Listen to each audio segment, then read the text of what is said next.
आज हम इस वीडियो में कक्षा 10वीं के गणित विषय का प्रश्नावली 3.2 में जो प्रतिस्थापन विधि है उसको हम यहाँ पे देखेंगे। ठीक है, तो यहाँ पे क्या लिखा है देखिए पहले में कि निम्न रैखिक समीकरण युग्म को प्रतिस्थापन विधि से हल कीजिए।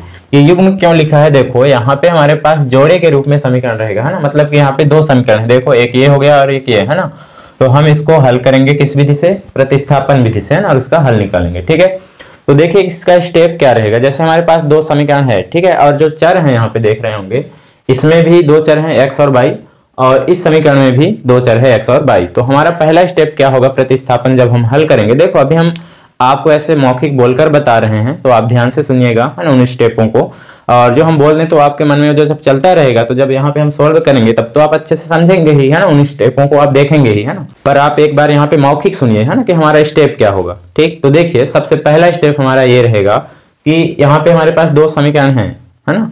तो हम किसी भी एक समीकरण से तीसरा समीकरण बनाएंगे, है ना।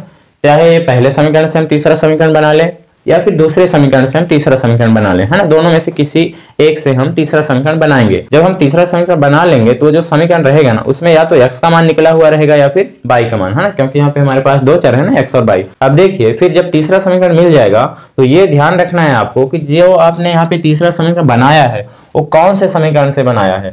आप पहले समीकरण को लेकर तीसरा समीकरण बनाए हैं या फिर दूसरे समीकरण को लेकर तीसरा समीकरण बनाए हैं, है ना। इस बात को ध्यान रखना है। अगर आप पहले समीकरण से तीसरा समीकरण बनाए हैं और हमने बोला कि तीसरे समीकरण में या तो x का मान निकला हुआ रहेगा या y का, है ना, तो जो यहाँ पे x का मान निकला रहेगा उसको हमको रखना है जहां से हम उसको नहीं बनाए हैं। नहीं ऐसा है ना। देखिए हमने ये बोला अगर हम पहले समीकरण को लेकर के तीसरा समीकरण बनाए हैं, है ना, तो हम यहाँ पे जो x का मान रहेगा या y का उसको दूसरे में रखेंगे। और अगर हम दूसरे समीकरण को लेकर यहाँ पे तीसरा समीकरण बनाए रहेंगे, है ना, तो क्या करेंगे, जो मान आएगा उसको पहले समीकरण में रखेंगे। ठीक है, उम्मीद है आपको समझ में आ गया होगा। ठीक है, तो यही स्टेप हम रखेंगे। फिर आगे और कौन से स्टेप हैं आप यहाँ पे देखते जाइएगा तो समझ जाएंगे। चलिए हम इसको हल करते हैं। ठीक है, तो इसका हम हल देखते हैं। इसको लिख लेंगे हम x प्लस y बराबर 14, इसका नाम हम समीकरण 1 देंगे जैसा कि हमने बोला अभी, और x माइनस y बराबर 4, इसको हम समीकरण 2 कहेंगे। ठीक है, अब हमारा पहला स्टेप क्या होगा, यहाँ पे हम इन दोनों समीकरण में से किसी एक समीकरण को लेकर हम तीसरा समीकरण बनाएंगे, है ना। तो चलिए हम दूसरे समीकरण से बना लेते हैं क्योंकि इसमें जो मान है वो छोटा है। ठीक है, यहाँ पे 14 है, यहाँ पे 4 है। तो ऐसे ही आप छोटा मान देखकर, आप जरूरी नहीं कि आप इससे ही बनाओ, आप इससे भी बना सकते हो, है ना। आंसर में कोई फर्क नहीं पड़ेगा। तो हम क्या करते हैं, समीकरण 2 से बनाते हैं तीसरा समीकरण। ठीक है, तो समीकरण 2 से, ठीक है, समीकरण 2 से क्या होगा, देखिए ये हो जाएगा x माइनस y बराबर 4। इसको हमने अभी लिखा बस है। यहाँ से हम क्या करेंगे, यहाँ पे दो चर है ना हमारे पास, तो हम किसी एक चर का मान निकालेंगे। मान निकालने का मतलब ये होता है कि हम यहाँ पे दो चर में से किसी एक चर को इधर बचाएंगे, बाकी सारी चीज जो है उसको इधर ले आएंगे। ठीक है ना। तो देखो हम यहाँ x का मान निकाल लेते हैं, तो x को यहीं रहने देंगे और ये 4 पहले से है, y जो है यहाँ माइनस में इधर जाएगा तो प्लस में हो जाएगा। ठीक है, ये हमारा समीकरण हो जाएगा 3। इस तरह से करना है आपको, तीसरा समीकरण बनाना है। ठीक, अब क्या करेंगे, आप ध्यान देना, आपने इस समीकरण को दूसरे समीकरण की सहायता से बनाया है, तो अब आप इस मान को, ये जो x का मान निकला है उसको 1 में रखना होगा। ठीक है, अगर आप इस तीसरे समीकरण को पहले समीकरण से बनाए होते तो यहाँ जो मान आता उसको दूसरे में रखते। ठीक, उम्मीद है ये बात समझ में आया होगा और इसी बात को ध्यान में रखना है। ठीक है, यहीं पे गलती नहीं करना है। एक बार फिर सुनिए, अगर आपने इस तीसरे समीकरण को पहले समीकरण से बनाया है तो यहाँ जो मान रहेगा उसको दूसरे में रखना है, और अगर आपने दूसरे समीकरण से इस तीसरे समीकरण को बनाया है तो यहाँ पे जो मान रहेगा उसको 1 में रखना है। ठीक है, मतलब जिससे हम इसको बनाए रहेंगे उसमें नहीं रखना है। ठीक है, ये याद रखना। तो चलिए हमने यहाँ पे 2 से बनाया है तो 1 में रखेंगे। तो हम यहाँ पे लिखेंगे कि x के मान को समीकरण 1 में रखने पर, या फिर ऐसे लिख सकते हैं कि समीकरण 3 से x के मान को, x का निकाले हैं इसलिए x लिख रहे हैं। अगर आप y का निकाले होते तो यहाँ पे y लिखते। ठीक है, तो वही लिखेंगे समीकरण 3 से x के मान को कहाँ रखेंगे, तो आप कहेंगे समीकरण 1 में, है ना, समीकरण 1 में रखने पर। समीकरण 1 में ही क्यों रखेंगे, क्योंकि हमने इसको 2 से बनाया है। ठीक है, तो 1 में रख देते हैं। और मान किस तरह रखा जाता है, देखो x का जो ये मान है हमने बोल दिया कि समीकरण 1 में रखेंगे। इसका मतलब ये हुआ कि जहां पे समीकरण 1 में x होगा वहां पे ये लिखेंगे। ठीक है, ये जो मान है। ठीक है, तो कर देते हैं। तो ये हमारा समीकरण 1 है और x के जगह पे हम इस मान को रखेंगे, तो x के जगह पे हम इसको लिख देंगे, तो ये हो जाएगा 4 प्लस y। ठीक है, ये हमने x के जगह पे ये मान रख दिया। ठीक, और फिर प्लस है तो प्लस, और y बराबर 14। ठीक है, याद रखिए हम कहीं से भी अगर मान किसी समीकरण में रखते हैं, ठीक है, तो सारा चीज उसी समीकरण का लिखते हैं जहां हम रख रहे हैं, बस चेंज वो करते हैं जो मान होता है उसको रखते हैं। नहीं असल में देखो हम ये बोल रहे हैं, जैसे हम x का मान इसमें रख रहे हैं ना इस समीकरण में, तो x के जगह पे तो चेंज कर देंगे, बाकी जहां हम रखे हैं इसमें रखे हैं तो सारा चीज वो लिखा जाएगा। देखो आप देख रहे होंगे कि x का मान यहाँ पे 4 + y निकला हुआ था, तो हमने जब यहाँ रखा तो केवल x का मान जो निकला था उसको चेंज किए, बाकी सब इसी को लिख दिए, है ना। तो जहां मान रखा जाता है सारा चीज उसका रहता है, बस जो मान रखते हैं वो चेंज होता है, ठीक है, बाकी सब वही समीकरण रहता है जहां पे हमने रखा है। ठीक, आगे इसको सोल्व करो तो ये हो जाएगा, ये 4 को उधर ले जाएंगे और ये बाई बाई जुड़ करके 2y हो जाएगा। ठीक है, इस 4 को उधर ले जाओ तो ये 14 पहले से प्लस में इधर जाएगा तो माइनस में हो जाएगा। ठीक, अब आगे देखिए यहाँ पे y का मान निकल जाएगा हमारे पास। देखो 14 में 4 घटाएंगे तो कितना आएगा, 10 आ जाएगा, और यहाँ से ये 2 गुणा में है, इधर जाएगा तो भाग में हो जाएगा। ठीक है, तो y बराबर क्या आ जाएगा 5, तो यहाँ से y बराबर हमारा हो जाएगा 5। ठीक है, ये हमारा y का मान आ गया। ठीक, अब y के मान को आप कहीं भी रख दो, चाहे समीकरण 3 में रख दो, चाहे 2 में रख दो, चाहे 1 में रख दो, है ना, हमारा x का मान आ जाएगा। ठीक है, और किसी में गलत नहीं आएगा। ठीक है, आप 1 में भी रख सकते हो, 2 में भी रख सकते हो, 3 में भी, इस y के मान को। ठीक है ना, तो हम 3 में रख देते हैं क्योंकि 3 को हमने बनाया था तो आधा तो सोल्व ही है ना। तो हम क्या करेंगे, समीकरण 3 में रखेंगे इस y के मान को, तो हम लिखेंगे y के मान को समीकरण 3 में रखने पर, तो 3 कहाँ पे है, देखिए ये है हमारा समीकरण 3। यहाँ पे क्या बोला गया है, y के मान को समीकरण 3 में रखना है। ठीक है, मतलब जहां समीकरण 3 में y होगा वहां पे हम 5 रखेंगे, बाकी पूरा समीकरण 3 को लिखेंगे जो भी वहां पे होगा, है ना। तो देखो ये समीकरण 3, देखो यहाँ x है तो x लिखेंगे, बराबर 4 है तो 4 लिखेंगे, बस y की जगह चेंज करना है, यहीं पे लिखा है ना y के मान को समीकरण 3 में रखने पर, है ना। तो y का मान क्या है 5, तो हम यहाँ पे रख देंगे 5। ठीक है, तो ये हुआ, इसको आगे सॉल्व करो तो ये हो जाएगा x बराबर 5 4 9, है ना। तो ये हमारे 2 हल हैं, है ना, दिए गए समीकरण युग्म के। कौन कौन से आते हैं लिख दो, आते हैं दिए गए रैखिक समीकरण युग्म के हल, x बराबर क्या आया 9 और y बराबर क्या आया 5, ये हमारा आंसर है। ठीक है, तो इस तरह से हम इसका सॉल्यूशन दे सकते हैं। ठीक है, यही हमारा होता है प्रतिस्थापन विधि। ठीक है, आप इसका स्क्रीनशॉट ले लीजिए। तो एक बार फिर से समझिएगा हमने कौन कौन से स्टेप यहाँ पे फॉलो किया है। देखो हमने क्या किया, यहाँ पे हमको 2 समीकरण दिया था तो हमने उनका नाम रख लिया, इसका नाम हमने समीकरण 1 दे दिया, इसका नाम 2 दे दिया।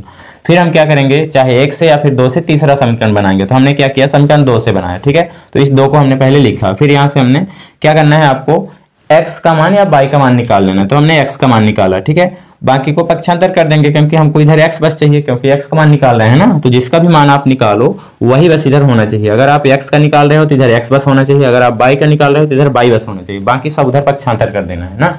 ये करने के बाद जो भी बनेगा वो उसका नाम दे देना है समीकरण 3, तो वही किया हमने। फिर इसके बाद ये जो बनेगा उसका मान आप कहाँ रखोगे, देखो आप यहाँ पे ध्यान देना, अगर आप इसको 2 से बनाए हो तो 1 में रखना है, और अगर आपने 1 से बनाया है तीसरा समीकरण तो आपको 2 में रखना है। ठीक है, इसको बस याद रखना है। ठीक, फिर जो यहाँ पे मान आता है उसको तो किसी भी समीकरण में रख दो, उससे कोई फर्क नहीं पड़ता। ठीक है ना, तो यहाँ पे जो x का मान आया हमने 2 से बनाया था इसलिए हम 1 में रखेंगे, यही लिखा हमने कि समीकरण 3 से x का मान समीकरण 1 में रखने पर। ठीक है, तो हमने रख दिया यहाँ पे, देखो ये है हमारा यहाँ पे समीकरण 1, x की जगह पे हमको मान रखना था ये वाला तो हमने रख दिया, फिर प्लस y था तो प्लस y और बराबर 14 था तो 14। ठीक, फिर इसको सोल्व किया तो y जुड़कर 2y हो गया, और ये 4 इधर प्लस में था उधर गया तो माइनस में हो गया। ठीक है, अब यहाँ से y बराबर ये 2 गुना में था उधर गया तो भाग में, 10 को जब 2 से हम कट करेंगे तो 5 आएगा। ठीक, अब इस y के मान को आप चाहे 3 समीकरण में रख दो या दूसरे समीकरण में रख दो या पहले में रख दो, कहीं भी रख दो आपको आंसर 9 ही मिलेगा। ठीक है, तो हमने क्या किया था 3 में रखा था, वही लिखा था कि y के मान को समीकरण 3 में रखने पर। तो जब हमने समीकरण 3 में y के मान को रखा तो यहाँ x बराबर 4 और प्लस y की जगह पे हमने क्या रखा 5, है ना। तो फिर इसको सॉल्व किया तो 9 आया, यही हमारा 2 हल है ना, दिए गए समीकरण युग्म का। ठीक, तो इस तरह से करना है। चलिए दूसरे पार्ट को देखते हैं जो कि है s माइनस टी बराबर 3, और ये जो हमारा दूसरा समीकरण, देखो इसका नाम दे दो, ये समीकरण 1 हो जाएगा, और ये हो जाएगा s/3 प्लस t/2 बराबर 6। आप यहाँ पे देख रहे होंगे कि ये जो समीकरण है ये भिन्न के रूप में है ना। तो हम क्या करेंगे, यहाँ पे अभी नाम नहीं देना है। ठीक है, हम क्या करेंगे, ये जो भिन्न में संख्या है ना उसको इस रूप में बना लेंगे, है ना, मतलब भिन्न में ना हो। तो ये कैसे होगा, देखिए ये जो हर में नंबर है इसका एलसीएम लेकर के आप इसके सारे पदों में, मतलब इस समीकरण के सारे पदों में उसी नंबर से गुणा कर दीजिए। कौन से नंबर से, नीचे वाले का जो एलसीएम होगा ना उस नंबर से, ठीक है। तो देखिए 3 और 2 का एलसीएम क्या होगा, 6 होगा, है ना। तो हम क्या करते हैं, इसको थोड़ा सोल्व कर लेते हैं, हम इसमें 6 से गुणा कर देते हैं, ठीक। तो ये हो जाएगा 6 गुणे s/3 प्लस t/2, इसको भी 6 से गुणा कर देते हैं, बराबर 6 गुणे 6। सारे पदों को 6 से गुणा करना है, 6 से ही, क्यों, क्योंकि 3 और 2 का एलसीएम 6 आएगा, ठीक। तो इसको आप थोड़ा सोल्व करो आगे, तो ये हो जाएगा 3 दूनी 6, मतलब 2s हो जाएगा, ठीक है, 2s और प्लस ये हो जाएगा 2 तिहाई 6। तो यहाँ से t और 3 का गुणा हो जाएगा तो 3t हो जाएगा, और बराबर 6 छांगे 36 हो जाएगा, ठीक। इसका नाम आप दे दो समीकरण 2, ठीक। अब वही काम करना है जो हमने पहले सवाल में किया था, ठीक। क्या करना है आपको, यहाँ पे किसी एक समीकरण से तीसरा समीकरण बनाना है ना। तो समीकरण 1 से करते हैं हम, उस बार हमने समीकरण 2 से किया था, है ना, इस बार हम समीकरण 1 से करते हैं, ठीक। तो देखो आप चाहें तो समीकरण 2 से भी कर सकते हैं, मतलब तीसरा समीकरण बना सकते हैं। तो हम 1 से कर रहे हैं, ये हो जाएगा s माइनस टी बराबर 3। अभी हमने केवल इसको यहाँ पे लिखा है। अब आप क्या करोगे, देखो यहाँ पे 2 चर हैं, s और t, है ना, नाम से कोई लेन देन नहीं, यहाँ पे x बाई था, यहाँ पे s t है, कुछ भी नाम दे दे, है ना, ABCD में से, तो हमको उससे घबराना नहीं है। अब यहाँ पे एक चर का मान यहाँ पे निकाल लेना है, ठीक है, या तो s का निकालो या t का निकालो, किसी भी एक चर का। तो हम क्या करते हैं, यहाँ s का मान निकाल लेते हैं, बाकी जो है उसको पक्षांतर कर देते हैं, ठीक है। तो यहाँ से हम s का मान निकालेंगे जब, तो s बस इधर रहेगा और बराबर ये t माइनस में उधर जाएगा तो 3 के साथ प्लस हो जाएगा, ठीक है। ये हमारा हो गया समीकरण नंबर 3, है ना। अब हमने 1 से बनाया था इसको, इसलिए हम क्या करेंगे, इस s के मान को कहाँ रखेंगे, 2 में रखेंगे, ठीक है ना। तो हम यहाँ पे लिखेंगे कि समीकरण 3 से s के मान को, समीकरण 3 से s के मान को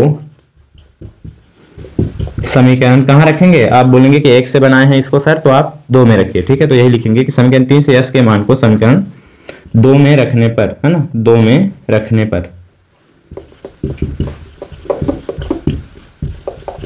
तो चलिए 2 में रख देते हैं। तो हमारा दूसरा समीकरण यहाँ पे है, ठीक है। यहाँ जहाँ s है वो रख देंगे हम इसको, ठीक है। तो देखो यहाँ पे हो जाएगा 2, ये 2 है तो, है ना। और यस याद रखिएगा, आप आदत बना लीजिएगा कि जब भी हम कहीं से मान रखेंगे किसी दूसरे समीकरण में, तो जहां पे हम मान रखेंगे उसको कोष्टक करके रखेंगे, है ना, तो गलती कम होगा, ठीक है ना। हमेशा आप ये आदत बना लीजिए कि कहीं भी हम मान रखेंगे तो कोष्टक करके रखेंगे। जैसे ये 2 था तो 2, s के जगह पे हमको ये मान रखना है तो हम कोष्टक करके रखेंगे, ठीक है। अब चाहे एक पद में वो मान हो चाहे 2 पद में, यहाँ पे तो 2 पद में है, एक पद में भी अगर मान है तो आदत बना लो कि हम कोष्टक करके ही रखेंगे, ठीक है ना। तो इससे आपको गलती करने का चांस जो है वो कम हो जाएगा, ठीक है। देखो ये हो जाएगा 3t बराबर 36, ठीक। इसको सॉल्व करिए, कोष्टक कब हटेगा, जब इस 2 का अंदर गुणा करेंगे तब हटेगा, ठीक है। तो इसका अंदर गुणा कर दो, 2 तिहाई, ये हो जाएगा 6, और जब हम इस 2 का t में गुणा करेंगे तो ये हो जाएगा 2t, और प्लस इसमें नहीं कर देना, ठीक है। देखो ये जो कोष्टक है ना वो इसके साथ गुणा में है, तो इस कोष्टक के अंदर जितने पद हैं उतने में बस गुणा होगा, इधर नहीं कर देना है, ठीक है। ये हो जाएगा 3t बराबर 36, ठीक। आगे इधर देखिए, आगे यहाँ पे देखिए 2t और 3t मिल करके ये कितना हो जाएगा, 5t, ठीक है। कितना हो जाएगा, 5t। इस 6 को हम उधर ले जाते हैं, ठीक है। तो ये पक्षांतर कर देते हैं, तो 36 पहले से है, इस 6 को हम इधर ले जाएंगे तो ये प्लस में है, तो इधर आएगा तो माइनस में। देखो यहाँ पे प्लस में था, उधर जाएगा तो माइनस में हो जाएगा, ठीक। अब आप सोचिए कि हम सारे नंबर्स को, मतलब जो एक्स्ट्रा बचते हैं, जैसे 6 को उधर क्यों ले गया, इसको जोड़ दिया, अब इस 5 को भी उधर क्यों ले जाएंगे। तो देखो यहाँ पे हमारा लक्ष्य क्या है, t, मतलब जिस चर में यहाँ पे समीकरण रहते हैं उनका मान निकालना होता है। 2 चर हैं यहाँ पे s और t, तो s और t का मान निकालना है ना। तो जिसका भी मान निकाला जाता है ना कभी, तो उसी बस को एक साइड रखा जाता है, बाकी सबको पक्षांतर कर दिया जाता है ना। यहाँ पे जैसे हमने अभी क्या किया, पहले सवाल में x और y का मान निकाला था ना, 5 और 9 आया था। तो यहाँ पे भी ये जो स्टेप करते हैं ना उसी के लिए है कि मतलब किसी तरीके से हम s और जो है यहाँ पे t उसका मान निकाल पाए, है ना।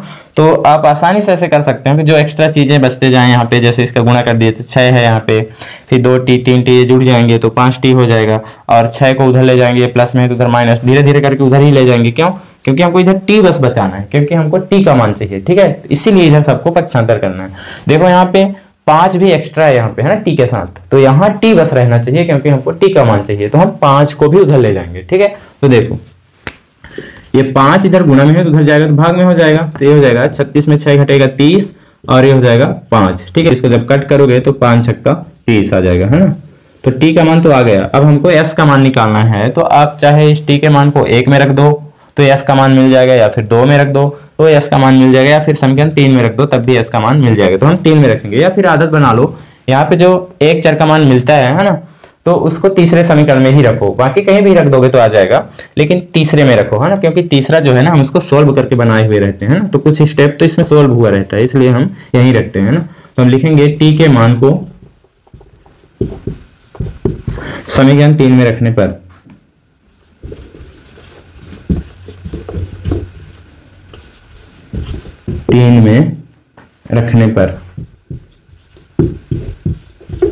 तो 3 में रख दीजिए। तो ये हमारा समीकरण 3 है, जो कि है s बराबर 3, तो 3 प्लस t के जगह हमको मान रखना है ना, तो t के जगह क्या लिखेंगे 6, तो ये जाएगा 6, तो यहाँ से s का मान निकल के आएगा 6 3 9, ठीक है। तो ये हमको t और s का मान मिला, है ना। अतः दिए गए समीकरण युग्म के हल क्या क्या है, s बराबर 9 और t बराबर क्या है 6, ठीक, ये हमारा आंसर है, ठीक। तो इस तरह से हम प्रतिस्थापन विधि को हल करते हैं, ठीक है ना। तो उम्मीद है आपको स्टेप समझ में आ गया होगा, और अब आप क्या करिएगा, बाकी के जो सवाल हैं उनको करने की प्रैक्टिस करिएगा, अगर बन जाता है तो ठीक है, नहीं तो हम नेक्स्ट वीडियो में जितने भी इसके क्वेश्चन बचे हैं अभी उनको हम सॉल्व करेंगे, ठीक है। तो आपको ये वीडियो कैसा लगा आप वीडियो के कमेंट सेक्शन में जरूर बताएं, और वीडियो देखने के लिए थैंक्स।